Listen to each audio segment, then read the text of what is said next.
वन्यजीव कायदा 1970 त्यातलं कलम नंबर 11 सांगतं की तुम्हाला तुमचा स्वतःचा बचाव करण्याचा हा पूर्णपणे अधिकार आहे आणि हा अधिकार तुमच्यापासून कोणी मिळवू शकत नाही.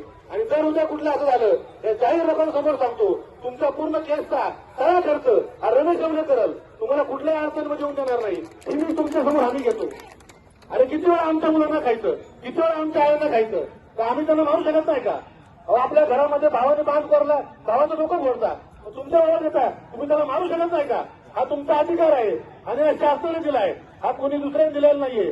त्यामुळे तुम्ही भारतीय दंड संविधान आयपीसी कलम 96 ते कलम 106 सर्वजण आपल्या मुलांच्या आपल्या वाडवडिलांच्या संरक्षणासाठी इथे जमलो याबद्दल मी तुमच्या सर्वांचे जाहीर आभार मानतो. आणि हा आपला निषेध आणि ठिय्या आंदोलन यासाठी आपण सर्वजण आंबेगावचे जुन्नरचे सर्व प्रकारचे जे काही नागरिक आहात इथे आलात. सगळ्यात महत्वाचा विषय आहे की आता बिबट्यासाठी कुठे निवारा करणार, कुठे काय करणार, ह्या सगळ्या गोष्टी त्याची नसबंदी कधी करणार, याला नंतर त्यांना कधी मागणी मिळणार, कधी त्यांना मान्यता मिळणार आणि ते कधी होणार हे कुणालाही माहीत नाही.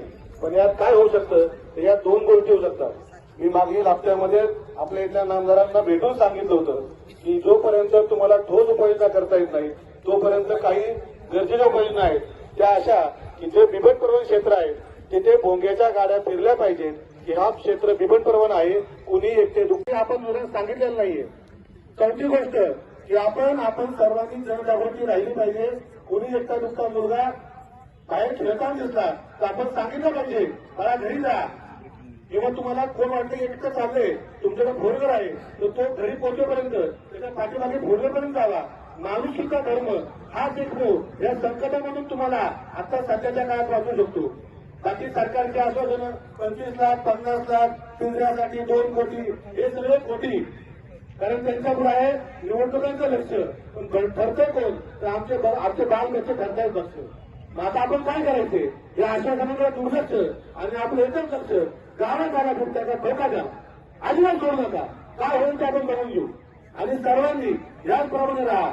बंधुतेचा मानवतेचा धर्म बाळगा, प्रत्येकाला मानवतेने मदत करा. आपल्याला दिसतंय की काहीतरी कुठेतरी बिबट्या येतोय तर आपण लगेच फोनवरती तुमच्या परिसराचे ज्याचा नंबर असेल जे शौचासाठी किंवा इतर गोष्टीसाठी बाहेर पडतात त्यांना आवर घाला, त्यांना घरातच ठेवा. आणि ही जनजागृती होण्यासाठी तुमच्या रस्त्यावरती कायम जर गाड्या फिरल्या, माणूस एखादा कामात गुंगा असला विसरून गेला पण त्या गाडी फिरल्याने माणूस कायम सतर्क राहतो आणि सतर्क झाल्याशिवाय या हल्ल्यांमधली कमतरता येणार नाही. दुसरी गोष्ट, कुणी एकटं दुकटं फिरू नका, हातात काठी घ्या, फिरा, जेणेकरून तुम्हाला बिबट्याला परत लावता येईल. मागच्या पिंपरखेडच्या घटनेला मला पिंपरखेडची सगळी मुलं भेटली होती. म्हटली भाऊ आम्ही याला मारणार, काय होणार? म्हटलं तुम्ही मारा, तुमची केस मी लढतो, तुम्हाला पाहिजे तुम्ही त्यांना विचारा, ते कळते.